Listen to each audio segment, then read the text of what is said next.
welcome back to podcast number 3 with me, David Lewis at the Academy, and today we've got a very special guest, Ronan Murdock, and he's going to talk us through a few different things. But Ronan, you're very welcome. Thanks for coming. Great to have you. First things first, Ronan, I say you're absolutely buzzing that those orals are over. They looked a little bit stressful for all the students and all. Yeah, it's good. It's a tough whole week for them, especially because like they get started off and the students could be they're very worried to start going in, and it's more so I think what trains them on is actually just waiting to get the thing done and waiting to get in. But it's great then when they get in, they see all their hard work and if they do well, they get the rewards from that. So I noticed there was like they were a lot more relieved and the atmosphere was a lot better at the end of the week and gotten the things out of the way. So. Unbelievable. Yeah. And what do you feel like, the way it's kind of difficult because you want to be their friend and say it's okay, just do a few practice ones. You got some of the students I think to do, was it like sometimes done 8? Is it kind of doing or? Yeah, like I'll just say, look, if you want to do one, come to me, we'll get it organised. So, and then if there's 1 or 2 students who hadn't been doing them all, been dodging them, then I go and look for them and find them and make sure they get a couple done. You get the cowards. Yeah. The David Lewis's. Basically like it's exactly, there's like a few that some of them get this thing built up in their head and that they can't do it and they dodge it and they come with excuses left, right and centre to get out of doing it, and then other ones on the other side be very aggressive with it, saying I want to do one tomorrow, can we do another one, and trying to get you lunchtime. So and as a teacher, like you kind of like, I love the side of the students who are being like pushing and wanting to get them done, because they're a dream to actually work with. You just sit down and have a quick conversation for 10 minutes, like it's no effort in that. But on the other side then, the students are trying to dodge it. You really do need to push them, because they build it up in their head, and then it becomes a bigger thing, and then you have to make sure that they get 1 or 2 done. So I called a couple of parents and stuff about it, like just saying, like, look, your son or daughter hasn't done, or is trying to, they're a bit worried about this, and you have to make sure they get into them. And then I think the students started coming to them, and but that was all back back in January. But once you kind of get that, once you get them in, get them done, then they're okay with going through and stuff. So it's almost like what myself and Chris Lauder were talking about. It's like you build, as you said, you build it up to be something bigger than it actually is, and once you actually have tasted it and you've seen it a couple of times, it becomes less daunting, it breaks down barriers, and then the real one is almost on autopilot. Exactly. And then once they actually go through, and if it's a formal setting, they sit down, they actually go through it and do it from start to finish, and then they see it wasn't as bad or as tough. And then the great thing is sometimes a lot of students who were trying to get out of doing it at the start, who built up bigger things in their head, they're actually very, very good students, and they're students I had for business and economics as well. And it wasn't that they were lazy around, it was just mainly that they'd overthought about it in their head. So they definitely need a push, and thank God, like they all did very well. I didn't envy you, I'll tell you that for free. With that you have to force kids to not just do a test, but to go out of themselves, and like it's very hard to get them through that. So I didn't envy you, but anyway, just that's fantastic. That's over. What's that? How much percent? 40%. 40%. So that's like for both honours and. Both higher and lower level, and it's tough. Like it's like there's a lot in higher level Irish. If you want to do well and get a good grade, like even then we finish the orals, and then this week my 6ers are doing an essay test today at the end of the week on paper 1, and it's 2 hours. Like it is a tough exam. Like if you get the H1 in Irish, you really have earned it. It's not enough to just be fluent with the language. You have to cover the poems. You have to know all the tricky questions. You have to know your grammar right. If anyone gets a H1 Irish, they really have. They've worked very hard, Yeah, Irish, fantastic. Well, so we'll leave Ronan on there and we'll talk to Ronan. Because first things first, Ronan, we've got to talk a little bit about you. So it's great that those orals are over, but you teach 3 subjects. Yeah. I'm correct, so you teach Irish, economics and business. Yeah. Today we're going to focus mainly on business, I feel. But just a little bit about my first impressions of you, Ronan. I remember when we were in the Storming Park Hotel, you legging across the N11. I was using the lights now, mate. You used the lights, obviously. Making sure. I always remember I used to see you running across, dodging traffic to make sure you get the Monster Energy drinks in. Oh, geez. And at the start, I didn't know what to think. I kind of felt, oh, like what's this lad doing? Like, is that the secret to good teaching? And it turns out it is. Sponsored monster post there. I thought it was, but that actually was a symptom of your teaching, because you were the first person to me that showed that hard work and just trying new things and starting to push yourself, look at other teachers, really give your all to that one class. I've since seen it actually when we played some Rocklandstown football together, but you leave it all on the field, and I used to sit in your classes. I obviously didn't teach business and or economics, and I used to love going in. You would literally give every single bit of energy you have into the class, so that's probably why you needed to down monster energy zone every 2 minutes. I don't know how your stomach or the bathroom how it survived, but it honestly was inspirational, and I think it's huge. But can you tell us, just for, because a lot of students, a lot of people listen to this maybe from outside the academy, they kind of wonder why do certain people become teachers. And I know we have a close-knit group of people who are like-minded, and they love going in and pouring an unbelievable amount of energy into an hour or an hour and 15 minutes and try to get the most maximum out of that period. And that's what really attracted me personally to this. But what, at the beginning of it all, what actually got you into teaching? I didn't intend on doing it at all. I did a degree in commerce, and then I actually went in and I worked in finance for my first year, but I wasn't good at the job in finance. I didn't like it. I suppose I wasn't good at the job because I wasn't really interested or motivated by it. I just kind of thought, you go, you get your degree, then you go on and go on and work in a business or something. So I was doing that for a while, and then I just bumped into by chance I bumped into my old principal from Closhtown, and he basically told me that they needed a business and economics teacher to stand in for a couple of weeks because their teacher was out, and he knew that obviously I'd the Irish and stuff, and he said, look, could you come in and do this for a few weeks until we get a real teacher to basically cover for you. And I went in, and after the first week was kind of it was a bit tricky, but one thing that worked massively to my advantage was I actually had 6-year classes. I was very straight with the 6th year. I said, look, I did these subjects for Leaving Cert. I said, I was honest with him. I said, look, I'm not a teacher, I was only 23, 24, but I said, look, you're not going to find anybody else who can teach this through Irish. And I said, I got an A1 about these subjects in my Leaving Cert, and I'll show you guys to the best of my ability, what I do. And they saw as well, like I translated all the notes over from English into Irish, and they saw I was working really hard on it, but like I only did that for a couple of the plan was basically I'd do it for a month, and then the principal turned around to me and said, look, there's a job there for you for the rest of the year, you're getting on very well with students and all that sort of stuff. So I took it for the year, and by the end of the year I absolutely loved the job, and that was it. The whole plan to basically like switch towards going into teaching next year, did my HDIP, got qualified, all that sort of stuff.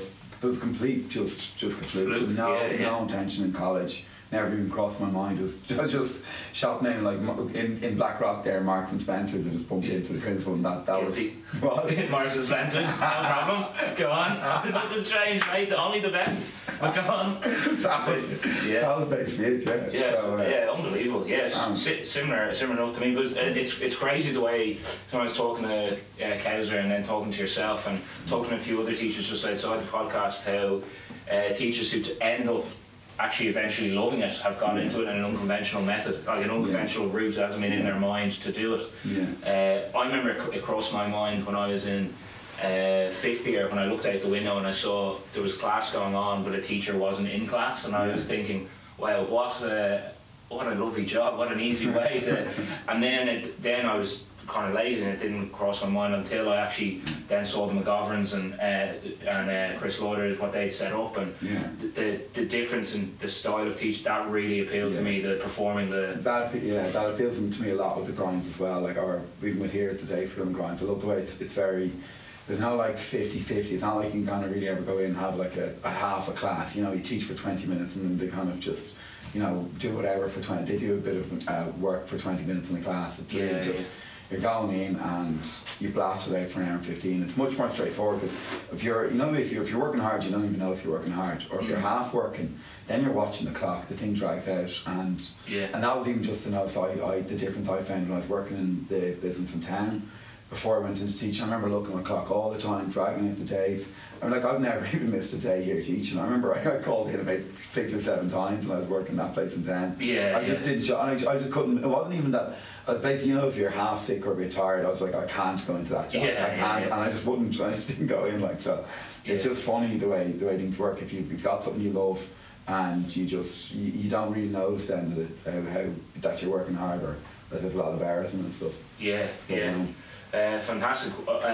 Just with that in mind, just have a few things here. With, just more about things that I noticed about what I love about your teaching personally. About I already mentioned being able to try things. I remember you were the first person that said to me, you know, the academy is the way forward. But use your day school to try things, because you can make mistakes there. And as a teacher, you can try something new. It might work. You can go do something that's not in the status quo, and then if it works, well, then you can apply it en masse to people here. And I found that inspirational. I think it works. I think if you say to yourself, if I was doing the Leaving Cert, what would I want my teacher to do? Like, if I always kind of look at stuff, I was like, even look at business now, as I like kind of, I suppose we'll probably look into a second. Like, I'd always ask myself, right, if I was in this position at Easter, whatever, 7 weeks out from Leaving Cert, what exact things would I be doing right now? And then if you can kind of use that, and then whatever you do, you say, right, this I do X, Y, and Z, and then I just go and focus on that exactly in the class. That's if you go with your gut and those things of teaching, I think it works well. It's something similar to, as well, that what Chris Lauder was talking about. He was talking about people having an ego and not wanting to, not actually getting better because they're afraid of not looking unbelievable. But you, every single year, I see you changing your notes. You've different methods of getting like ideas for it and typing it, and you know, getting feedback from other teachers, getting feedback from students. You always used to like look so much in the reviews to see how you could get better, not in a case of, oh, I'm not on this pedestal, and I think that's what actually has made you. Yeah, even what you find, like, even with it's mainly with, I find, the students and teaching and stuff as well. So like, they're behind you. Once they know you're trying, once they know you're working hard, they see that. Like, if I stay up late doing note take till like whatever 1 or 2 o'clock in the morning, I make a point to tell my 6 years that. I'd be like, look, I might seem a bit tired today, but I was writing this thing out for that exact reason. And I find they pull with you a lot more then, because they see how serious you are about their Leaving Cert, and they see how much you respect their time. That and that's I think those things all help you. Like, once students know you're trying hard, you're on their side, they'll do the same. Yeah, once you're around together, as opposed to giving out to a student, I feel that's when they start to buy in more, and they feel that, okay, well, if he tells me something, I'm going to do that. Yeah, they know you're all in together. Like, we want to see them succeed, they want to succeed, and you kind of say, right, how do we get there? And that's the you work as a team. Fantastic. So anyway, let's talk a little bit about the business itself. Now, I did business a decade ago in school. I've actually completely forgotten about it. So for me, all I can remember, being honest, the only thing I can remember is the Sale of Goods and Supply Services Act 1980. I don't even know if that's still on it. But what is the business course? What's it broken down into? It's broken down into 7 units. Some units would be a lot bigger than others. So like Unit 5 would be huge compared to like probably 10 times the size of Unit 2. So it's sometimes students kind of look at this and say, like, oh, you've got 7 long questions and 7 units, and that equates to 1 unit and 1 question. It doesn't really work like that. So, but that's basically, you've got 7 units. It covers everything from like consumer legislation to contract law to the skills and activities a manager would have. Go through stuff like basic ratios, profit and loss accounts, marketing. Would look at like the wider economy in Ireland as well. And then I'd look at like the EU and European Union, international trade and stuff. So it's a very, very broad course. It's a really excellent course as well. I really love teaching it. What sort of student would that suit? Would that suit two big things to stand for students, if anyone's considering doing business, is that you want to have a genuine interest in business. You want to have a good, like, basic kind of cop on with stuff like, there'll be a few questions like, what would happen if, like, you have to explain things like, maybe if like tax rates were too low, or what impact would that have in Ireland and stuff. And kind of sometimes students have to be able to spot those type of questions. So there's a bit of common sense needed. And then the other big thing is, you do have to have a good memory. It is a memory exam. Sometimes the students who've got a really good grasp of business and like understand how it works and be asking questions in class, and they'd rattle out the answer straight away. But unless they're sitting down, they're grinding it out, they're learning the definitions and the key points and all that stuff, they'll struggle on the day of the exam. So you have 2 things really. you need to, I suppose the first thing is like a good memory combined with hard work ethic to sit down and do and get the points in, and then just the basic cop for business. They're the two things that would work. I know that hundreds, if not thousands, of hours have gone into your notes, the preparation of your notes. What do you reckon? What's unique then about them? Like what's the? I saw there's you've got the acronyms, which I think are an incredible way of learning the different points. Yeah, I think with I always try and watch out for in business to not fall into the trap of like just throwing notes them, because sometimes you can end up giving them 1,000 pages worth of notes and they don't know what to focus on. So I try and narrow it down as much as I can. Then in the classes especially, be like, right, focus hugely on these key points, and when you explain these points, like this is what we'll be looking at when you're grading your papers and stuff. And that's, I think, if you can, and students will appreciate that. Like a lot of the time they see a big page full of notes and they see the keywords highlighted, and you're like, right, this question comes up, build your definition on these 3 key points, and I'd be like, right, number them 1, 2 and 3 in the book, and then they love that structure. And I think if you narrow it down as much as you can, come up with a few tricks in any way you can to help them study, and they appreciate that a lot as well. It's fantastic. I actually have written, you want to see down here, I've written, build your answer around this, and that's something that I really liked from your class, that a student goes in, it's a really long answer, it seems like, oh no, I've got to learn things for ages, but you built the foundation and then you had the points. I think it works well in business a lot of times. If like, we've been doing this for a lot of my 6th years now after Easter, it's that like, when you've got the luxury done, when you finish the course, you can actually just throw a question up on the board, and you can throw a really hard question, say like, right, this is a tough question, mark it at 20. But if like, right, if you remember these 3 key points, and you just throw them up on the board, they'll say like, then you'd say like, look, you're guaranteed whatever 12 out of 20 straight away on that. And I think that's very, very good at that with stuff with business. If you can kind of show the students that a lot of it, it can be overwhelming. There can be loads of notes and stuff, but the examiners know as well, students aren't robots and they're not going to know everything. So if you can say like, right, these are these 3 key points, make sure you remember them, and build your answers around that. So like you get the majority of the marks for learning smart, like learning studying smarter. Don't, and that's it, even with students in their exams as well. Like you can get away with this. If a student, let's say, came to me and said, look, I want to get a H4 or H3, let's say if they were, I'd be saying like, definitely leave out a unit. You can afford to leave out unit 7 if you're aiming for H3, and I'm not saying when I'm saying leave out unit 7, don't use that time to like just mess around and watch TV or something. Like whatever 4 or 5 hours. Listen to podcasts stuff. Of course, but like the time you have from those 4 or 5 hours, invest that into units like, let's say 1, 2 and 3, where your ABQ is definitely coming up.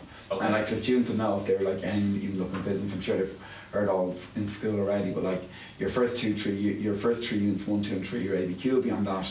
If you're looking at even paper in 2014, the last time the ABQ was on those units, you're looking for like 55% of your paper just by knowing units 1, 2 and 3. Wow. And that's 8 chapters out of 26. So a third of the course, you sit down and you're saying like, right, be ruthless in this section of the course, drill that in, and you start to then you top your grade up from there almost. Exactly. You don't open up you don't be in the case with your business exam and open up and say like, right, they get 7 long questions, and the long questions are worth 60%, right? Okay. So they get 7 long questions, but only have to do 4.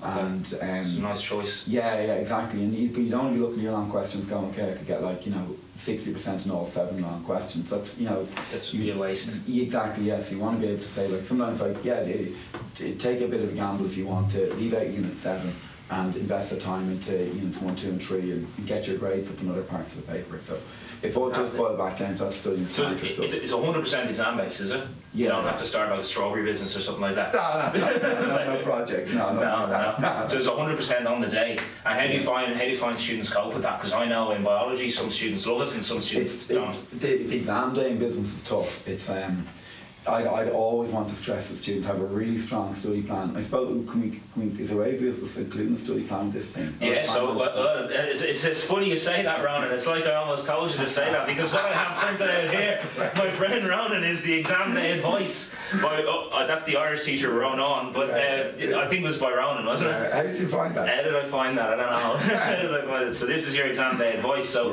this, do you want to talk through this? Will that be available for the students if they want to? Okay. Yeah, so basically, Yeah, you follow that structure, and the key thing I'd be encouraging for students is to make sure that they finish at like the main thing is that you're done with your ABQ by the very latest 10:45 in the daily exam, if possible 20 to 11, and then you work through your long questions.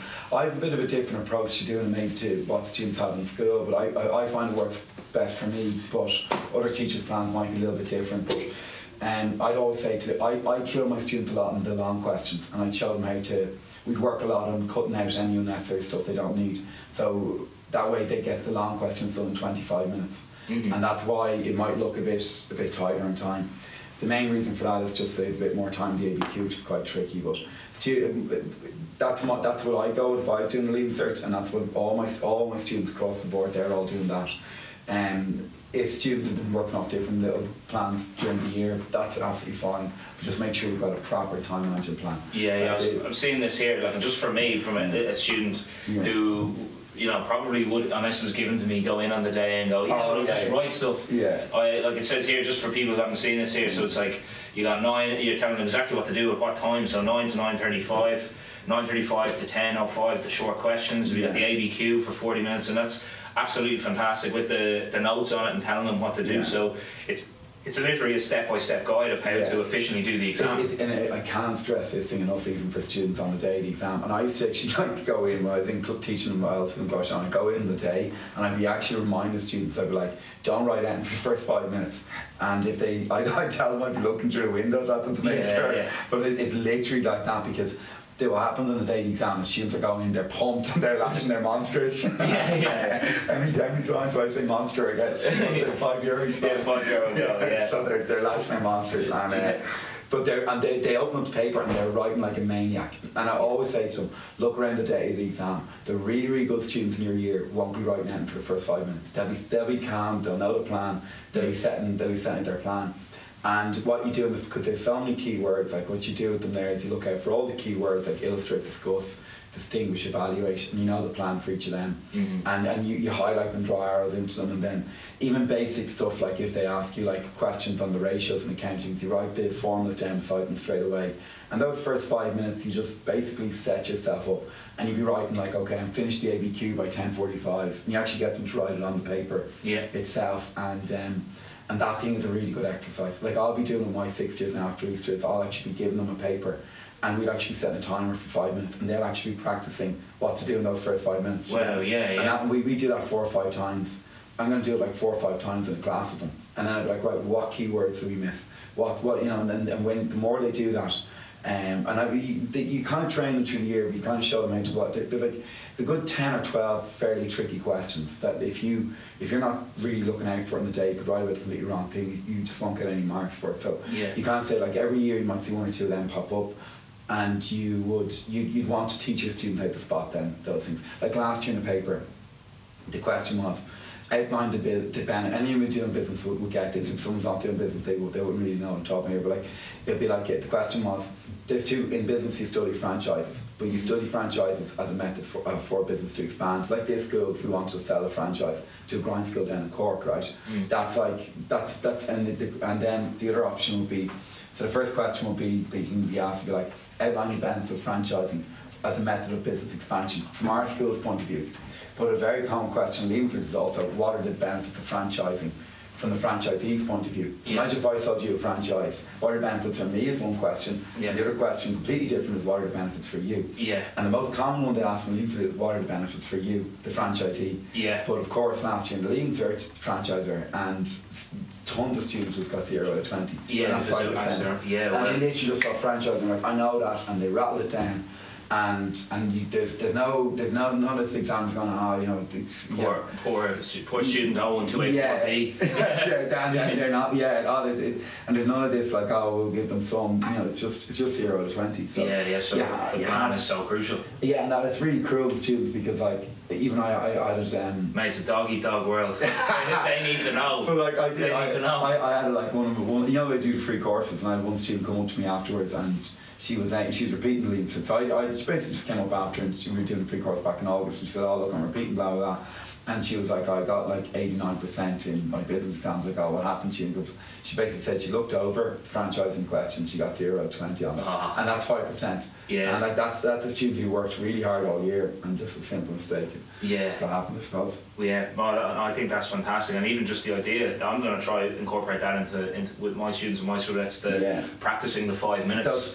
Because if you don't practice, suppose you're not used to it, you don't know what to do. But practice it. Yeah, and I would really advise that, and try and get around in business. There are a few little curveball questions, and actually you pick the 4 long questions you're going to do.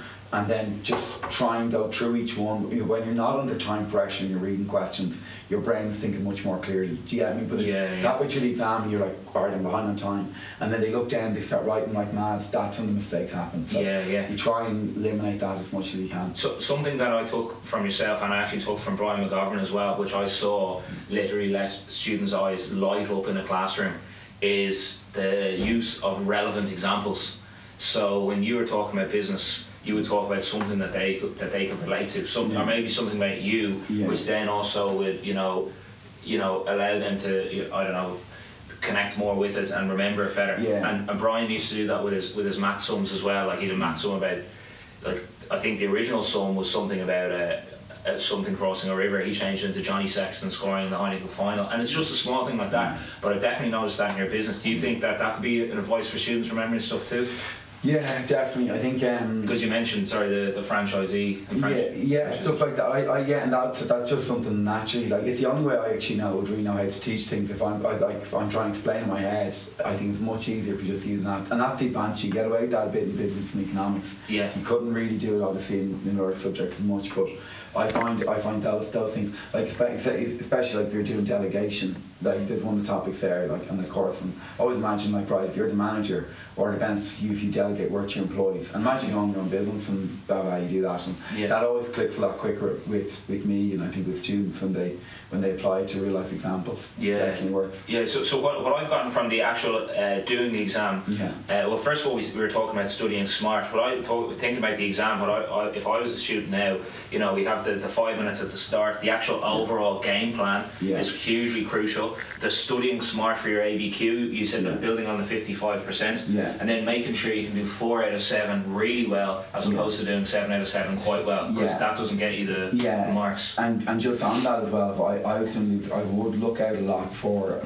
Unit 5, as in I'd imagine that you're going to see it more on like potentially 2 of the long questions. So really like Unit 5 2 long questions. You could easily, definitely, and like what I'd be looking at really is like for students if they know really from Units 1 to 5 on their course, they're going to be covered for a good.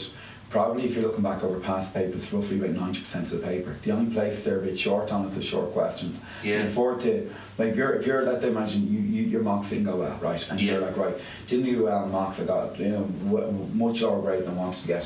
Where do you start? You start off on Units 1 to 3, of course your ABQ, but I branch out as far as Units 1 to 5, and I practice hugely in the short questions. And you chip away at that, you look at your past papers, you're covered even for, I was looking at over there for other years, you're covered for sometimes of like 92% of the paper by Units 1 to 5. And if you've got the short questions covered and the rest of the course, you can get up there again much higher than that. So you're saying about percentages there, and about this batting smart, and about maximising your grade, which obviously we're all about here. And I read something this morning, Ronan, about a certain subject where in the country I think it was 2.5% of students get an A1, and Ronan Murdock students, there was it 32% got an A1 in that particular year? Is that it was a class that age ago, years back. My last time teaching full time before I went to the full time the grinds here. The Torshawn class I had, they were brilliant. It was in economics or something. I can't remember the exact figure, but I remember basically I told the lads, I just said something like, I was like thrilled, and I just said it in past, and I was like, can't believe it. Like it was like, so I said, like 11 out or 10 out of the 30 lads in the class got got an A1 like, and I could just see it, and they were like, "There's an A1 or A2?" I was like, "No, A1s," and one or two you see. They got a bit of a markup on with Irish, because they're doing Irish, they get a small bit. But like the paper. Are you underselling yourself, Ronan? Nah, but I just read in passing, and then I saw like literally it's on the brochures. And it was in plaster, and I was like, "Oh Christ!" So they just basically plaster everywhere. But like, yeah, it's if you get good students and you get a good paper in the day, it's a brilliant feeling as a teacher, like, because you've been working on these questions loads all year, and like I would actually try and give my predictions as much as I can, because I think you have to give something. Like you can't just say, like, it's very easy for me to say, teacher, I'll cover the whole course, you'll be fine. I think I do always look and say, like, if I were doing a Leaving Cert, what would I focus on? And there's a bit of a gamble, but like I don't think you have to do that. You have to take risks. Basically, it's just law of contract, and make sure you can find the exact practice, like doing the ABQs and finding the elements of each legally valid contract. In the ABQ, there's a question where you'd have 8 elements of valid contract, and you have to read through an ABQ question and find the elements within the ABQ. But kind of get students practicing on going over those sort of questions is really, really important. If you're doing Unit 2, I'd stress to make sure, of course, the students know they'd have to go over like the traits of an entrepreneur, like the characteristics and skills, but really sit down and look over a couple of past marking schemes, because what can happen a lot of them is that like the marking scheme might be different from one year to the next. So even always have a good 6 or 7 at least that you know. And the day you might only be able to apply 4 to your question, but have them covered inside out. That's going to be 5. If that comes up, as it has in most years, it's going to be 5% of your paper. Wow. To get the basics right. The other big thing I see on Unit 3 that students get wrong is actually if they ask about, they don't know the definitions for the management activities of planning, organising, controlling, and the definitions for leading, motivating, communicating. And if you're looking over past years in ABQ, that's always been built into your answers. So get the basics right on that, and so make sure you sit down, and you can get them all. Like even I don't mind, we can include them there in the link there or whatever. Or get them in marking schemes. But like it's the simple things that students are getting wrong. Like they're going in thinking that they know this question's going to come up, and they look at the definition for planning like, oh yeah, that's easy. And then they try and wing it in the day, and they do. The examiner basically just give you 0 marks. If you wing it saying planning is when you plan for it, no marks in them. So get the basics right in that. If I was looking, so they were their first 3 things. Units 1, 2, and 3, no choice into know them inside out. If I was going on then for Unit 4, the big things I'd be looking at for is the ratios. Didn't come up last year, they've never left it off the course 2 years in a row, and the massive one is going to be the debt equity ratio, I think, because come up 11 times in 20 years, and it didn't come up last year again. So go over the basics on that. Make sure even stuff like if you see authorised share capital, you know not to include that as a part of the calculations. It's just that's left out. And you just keep practicing on the basics then. A good question to do would be the question from 2014. It's on the ratios, on the debt equity ratio. It's a good tough question, I think. If I was doing anything else, and what I'd look at as well, it's going to be the cash flow forecast. Didn't come up last year. I'd make sure I covered that. And also, a thing that's been creeping up in the papers over the last few years is the limitations. So 2016 was like what limitations of the break-even chart, following years like the ratio analysis, and then following years like McGregor's theory, X and Y theory. But what I mean, this is like limitations that popped up 3 times the last 3 years and hadn't been on the paper for like 16 years before that, since 1999. So there's a massive chance you're going to be asked for limitations. But I think the question I'd be looking out for, and hasn't come up ever in the Leaving Cert, but I'd be paying an eye out for, is the limitations of the cash flow forecast. Because you've got 3 big sort of graphs. You have to do a break-even chart, you have to do ratios, and you have to do cash flow forecast. And they've already asked the limitations of the other 2. Do you get me? So that's just, they're tiny things, but that's what I'd be looking out for. And then that's they're the ones I practice on a lot.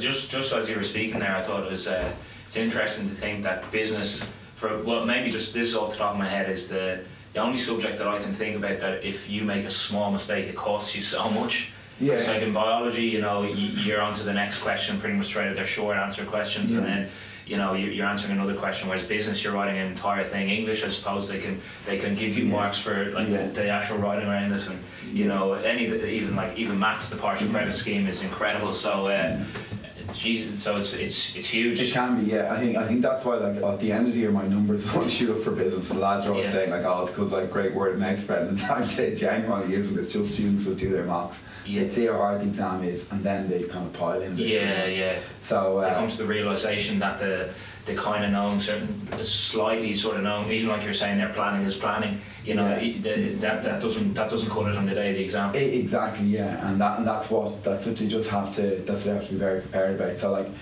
and that does come up. They just, if they can work away and practice on them, but they just have to take it more. They have to look out for those things a lot. And they know it is quite strict in the marking scheme. There's no, okay, they're 50-50. There's none of this, like, if we're grading a point, it's 0 or 3. There's no, that was okay, I'll give that 1 out of 3 or 2 out of 3. It's either right or it's wrong. So it can be rootless in that way, yeah. Yeah, unbelievable. And it just, we've kind of touched on, and you sort of touched on the predictions. Yeah. But one thing that, well, 2 questions. First thing, what if you were to list out now for people listening, what are the biggest mistakes that a student will make in business over the next 7 weeks and in the paper? If you could name 3 or whatever. Yeah, okay, I got you. Yeah, so I'd say the biggest mistake students will make is about what I keep touching on with is the fact that they're studying, they're branching out, they're trying to cover everything. So you want to say, if you're starting over Easter, you want to sit down, map it out, and say, like, right, I'm going to units 1, 2, and 3 first, then branch into 4 and 5, and keep hovering around those units, and then when you're very confident you know them, then maybe move on to unit 6, and then you're confident that if you want to, if you're pushing for H1s, push on them at unit 7. But that's the first thing, not trying to cover everything because you'll get overwhelmed. So sit down with the basics right. Yeah. The other big thing then is going to be the time management and the reading questions in the day, which we touched on as well. So other little things that I do if I was doing a paper, if I open up the exam the day, you might get another one as well to look out for, just in terms of predictions there, like the break-even chart hasn't come up since 2016, and I'd be looking out for that. If that came up, I'd always encourage my students to do that as your first question. Don't do it, because basically when it comes up in Leaving Cert, it might come up as like question 6, part C, but it might be the last question students are doing. They have to draw a chart and they want to make sure the chart is bang on right.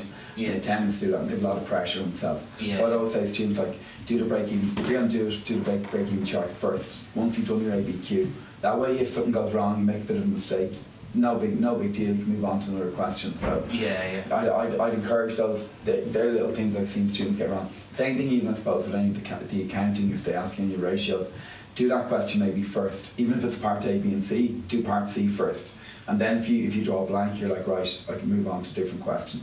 It's a mistake I see students doing a bit. But really on that, the other little trick I think to look out for is don't get it. Students can be writing like maniacs in the exam. So like it's so straightforward. It's so important for them to actually sit down and get a good format. Like question comes up for 20 marks, divided by 5, 4 points, and it's 4 paragraphs, and it's clearly laid out for the examiner. When you can do that, it's a lot more. It just cuts out any room for bits of waffling and stuff like that. That would be a really important point. It was kind of a bit more. If basic, I'd imagine the students would know that already, but just to make sure none of these sort of essay style answers, it's not going to work out. It's not great move to do. They're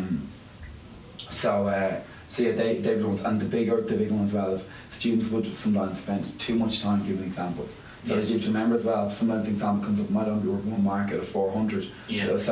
And you'd find them writing a massive long paragraph where they've gotten the marks after the first line. So no one can bother reading the rest of it, you know. So I just stress to don't fall into that trap. And you don't, like, the other thing they're doing is they think every single point they make needs to be backed up with an example. It doesn't. It's only if the question says illustrate or explain using examples. So they're the time management things that students could fall into that trap of getting them wrong. Fantastic. Actually had a few questions because I put the picture on the Instagram of you outside there. I think every school in the country should have, after this, with the 5-minute plan, you looking in the window. So if they can print out another one of those jokes that's out the front there, the picture, you can just glue it on the window of the exam street, even if it's some school in Longford. Who's that lad out there? I'll be away when my sixers are doing their business exams, so it'll get cut out.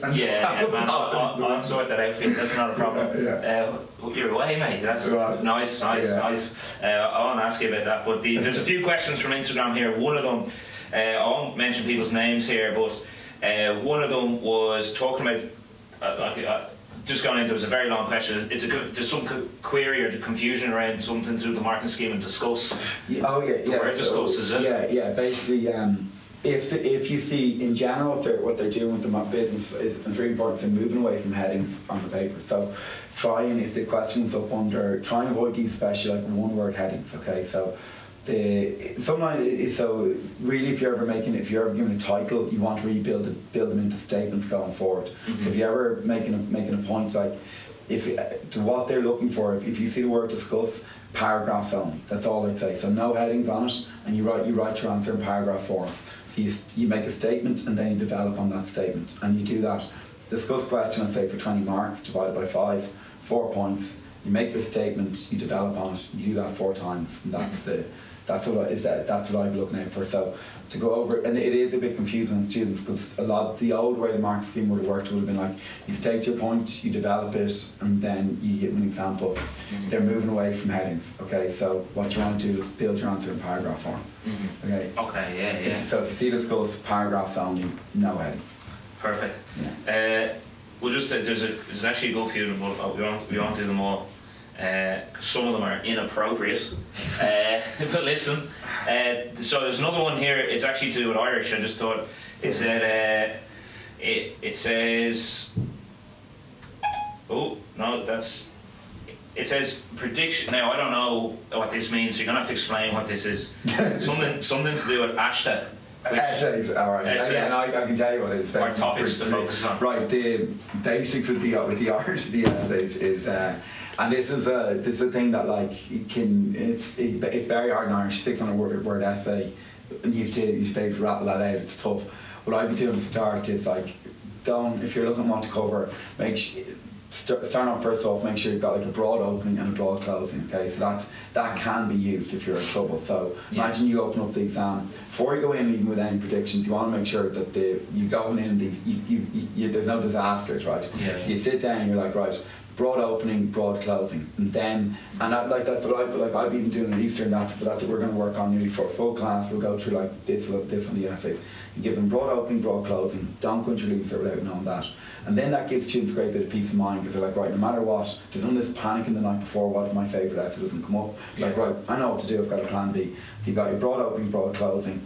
Then also a really important one is make sure you know how to do the debate and the speech, because you could end up getting basically what happens in Irish and higher level, you've got 5 essays, 2 stories, a debate and a speech. Okay, so I'd only be working off the essays and the debate and the speech, but like you could get 5 essays and then they give you a debate title and a speech title. You could find your dream essay, like if you covered the health system really well this year, that could come up under a debate. And if you don't know the format for the debate, you can't do the question then. So the basics you want to do, make sure you know the layout of a debate and the layout of a speech. And what that's going to do is that's going to open up your choice in the daily exam from 5 choices to 7 choices. And that will increase your odds of having a better question a day. So before we look into predictions, the first thing is broad opening, broad closing, debate, speech, make sure you know them inside out.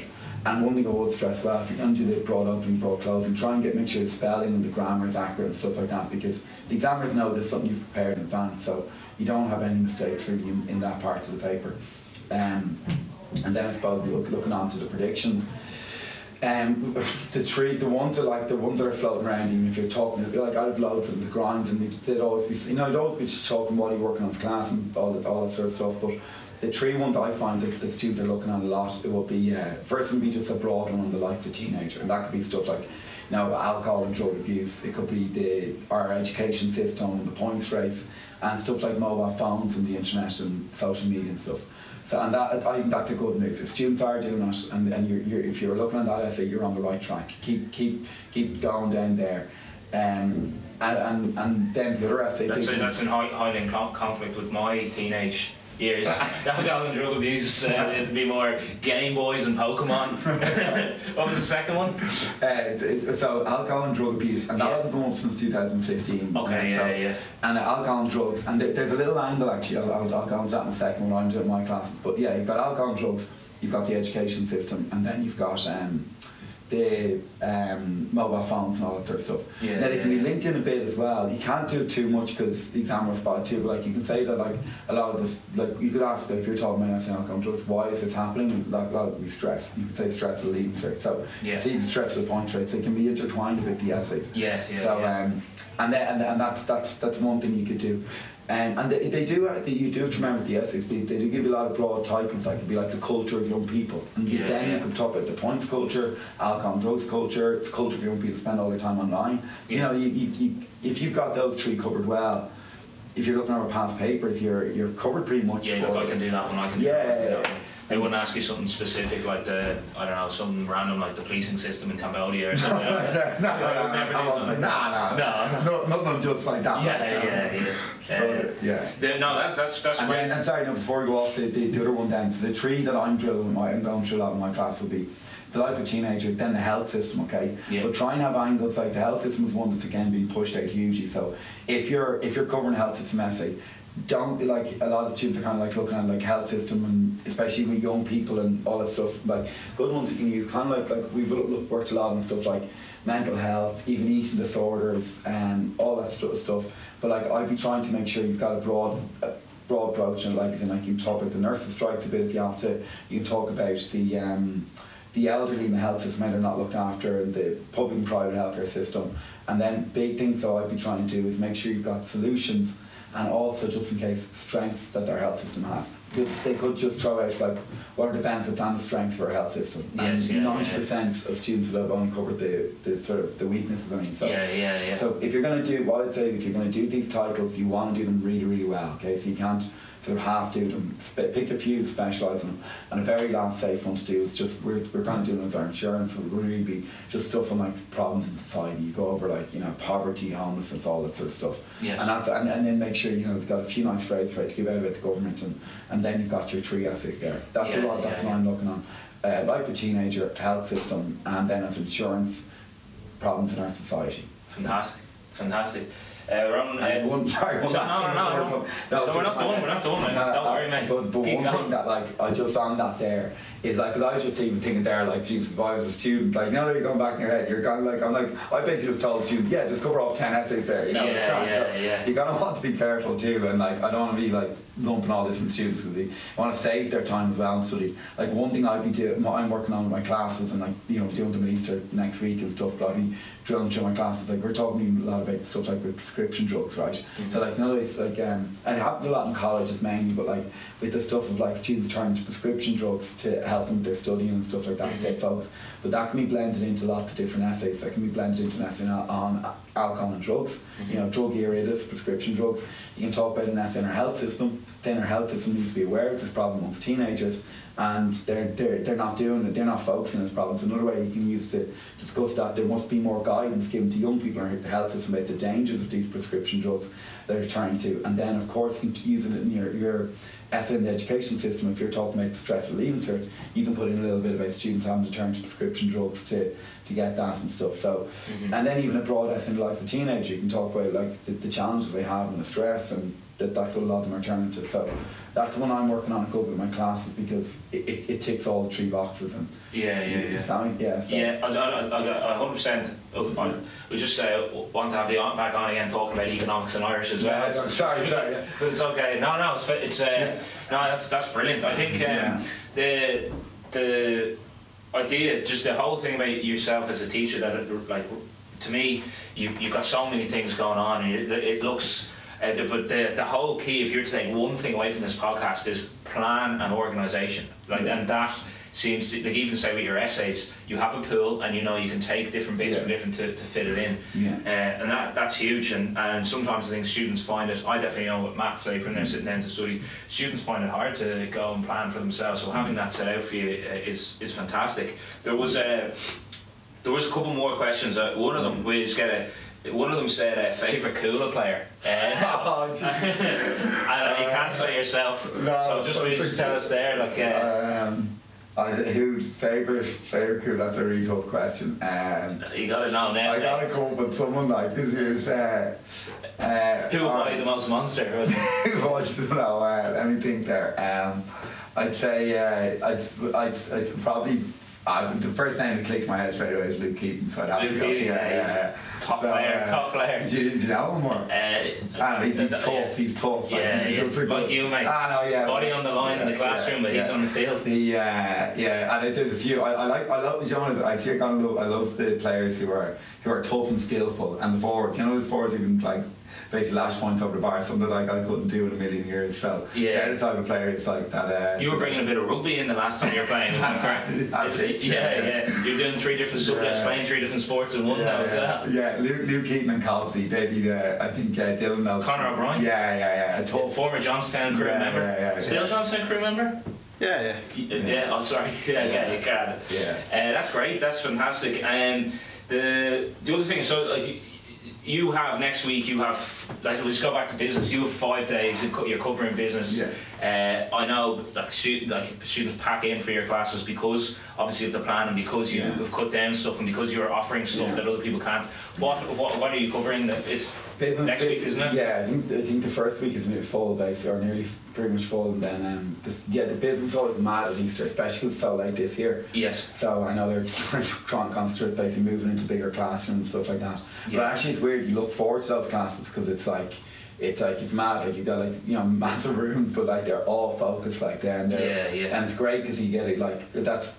I think that'll be my favourite one out of all the 3 at Easter. Would always be the business ones because I'd always tell them and say, look guys, this is what we're doing, but we will be gambling a bit, and we'll be focusing this, but I think it's going to come to Leaving Cert, or what you got a bigger chance, and you spend would really be low blasting this today. You map it out for the same thing, but you go through it there. So what I'll be covering with it will be first thing units 1 to 5 will be focusing on. We won't be looking at units 6 and 7. We'll be getting notes on it, but we won't be doing it. And then mainly it will be again same thing. I'll be picking out those even the ones I was talking about there, and I left out a load of them as well. But be looking at those sort of questions, and then spending a full class well on the ABQ, how to structure it and how to map it out and all that sort of stuff. So basically, it'll be the first 2 days, units 1 to 3. Next day unit 4, next day unit 5, and the Friday the ABQ. That's the rough map. What I find is fantastic, because I remember I sat in your Easter course, I think it was 5 years ago. The total immersion that you find, it's almost like the Gael talk for a certain subject. You're almost like your day life, your work. As a student is you've got work 9 to 5 in school, and then you have to study outside it. That's gone, so they can completely focus on what's in there. You're in an environment where everyone is focused, so that's bringing everything up. And then you're in for 5 days total immersion in the Leaving Cert stuff. No other distractions, no teacher telling you to do this homework. No, you're in it for you. I genuinely love doing Easter courses. It's mad because you get new students in, they're all really focused. So the things they're going through, it's probably the first time they're hearing a lot of it. So you get a buzz out if you're going through in class and you see them all. They're all blasting towards the same thing. And even though I do it in boards, I'd map out the plan, start a class, but actually with the pages, say you'd be and we'd mark them off every time. So right, we've got 12 things to cover in the next hour and a half, and every time you mark them off and you're like, right, next page, let's go here. And they're building momentum even themselves, confidence, and it's huge. You can't because I I've done 6 or 7 years doing it now. I've kind of even let's say when you're looking over a survey, sometimes you look over what you did well and what you did badly, and you need I kind of evaluate myself at the end of the week and say, right, what was I happy with, what wasn't I happy with, and then you kind of tweak it every year. But the more you do it, then the more confident you get it as well. So and then I find once you're confident as a teacher, the students see that, and the class go way better as well. You don't have to. The thing I was touching on earlier, you don't have to. You become the best by realising there's things to work on, as opposed to feigning trying. This is the way I do it, and it works for everyone, and that's massive. I think for students taking different things from me. Exactly. I remember even looking back at Easter course before, and kind of when I finished off, I was like, I covered everything. I covered loads, and I was like, what was missing, and find sometimes you could nearly go through things too quickly with them as well. So I find now you're doing is you're showing for the student rather for yourself. Exactly. I'm like, oh look how quick I can teach this. No, that's not any serious. So you don't have to map it out and say these are the exact questions and it's the logic behind it. And they know. I'd be like, right, hasn't come up 11 times in 20. I just tell them. I'd say look, this is what you need to know about it. 7 times in 20 years. That's off course for the last 3 years, and then the students can make their own mind up if they're going to specialise. And they'd be like, right, what happens? What do students get wrong? They do this, and then you work through that. But you're going to use those things, and I find the students would always be working hard and they'd always pay attention when you're going through it.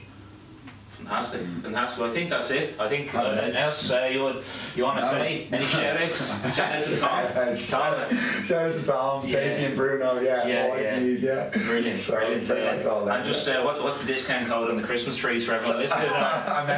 Monster 12. Yeah. Strawberries. Anyone needs a good deal of strawberries. You need to buy them in bulk, I can sort you out then. That would be economics though, would it? Buying bulk buy. It comes up in business as well. Oh, okay, good. Fantastic. Ron, that's been a pleasure. Thanks so much for chatting. It's been a good crack. And then just again, the marketing scheme is going to be available for download on the Academy site. You can get that through the link at the top of the Instagram. Check the other podcast with myself and Chris Lauder, myself and Gavin Cowser, and stay tuned and let us know any feedback you have or anyone you want to have on soon. But Ronan Murdock, thanks very much. Pleasure. Still, you're not that bad. Great. Brilliant.